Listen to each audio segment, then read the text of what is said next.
Hey, sexy people, let's talk about forgiveness and forgetting because some of you follow the old ways of forgiving and not forgetting. But before we do, hi, I'm Taylor Sparks, your ethical non-monogamy coach and sex goddess. So here's the truth. If you forgive but don't forget, what happens is that you'll keep reactivating that same painful energy every time something reminds you of it. Every trigger, every flashback pulls you right back to ground zero of discomfort, sadness, anger, sorrow. And if you've put in the work to forgive, why drag yourself back there? Forgiveness should bring you a sense of peace, not keep you chained to the pain. And here's another thing we don't talk about enough: the impact on your psyche, your spirit, if you will, when you refuse to let it go. Holding on to old hurts, even after you've said you've forgiven, creates a heavy energy around you and within you. It clogs any energy, positive energy that you could have. It clogs your joy and your capacity to love fully. When you keep replaying the past, you're not living in the present. You're stuck in yesterday's pain. True forgiveness means releasing the memory too.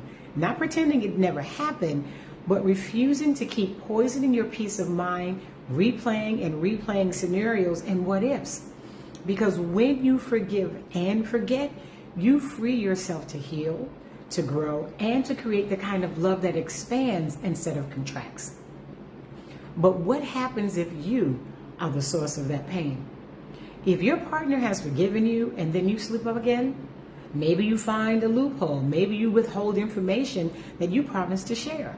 Maybe you say, well, I didn't break the rule technically. It wasn't me, they did.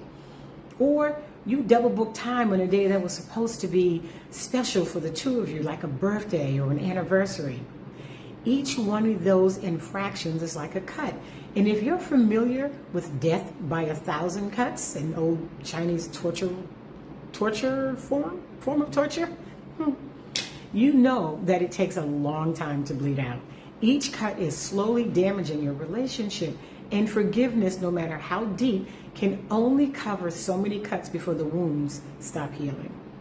That's when forgiveness turns into something else, a slow erosion of trust. And in ethical non-monogamy, trust is everything. So here's the piece we often forget. Forgiveness is not about the other person. Forgiveness is for you. It's the grace you give yourself so that you can be at peace. Because when you are at peace, then you're able to make the decisions that are best for you and your happiness. And sometimes that decision may or may not include your partner. Additionally, if you're the one causing harm, forgiveness is not a free pass. You don't get to rely on someone else's grace as a band-aid for behavior that keeps cutting. You have to actually change. Otherwise, the apology loses its power and forgiveness becomes impossible. So, if you're struggling with forgiveness or finding yourself repeating patterns that keep cutting into your relationship, this is where we do the real work, because ethical non-monogamy isn't about perfection. It's about radical honesty, responsibility, and growth. If you're ready to step out of this cycle of hurt or the inability to forgive, and you are stuck in a rut of pain, and you actually want to build the kind of love that lasts, book a free clarity call with me. And let's discover how I can support you with my 6-week ethical non-monogamy clarity coaching program.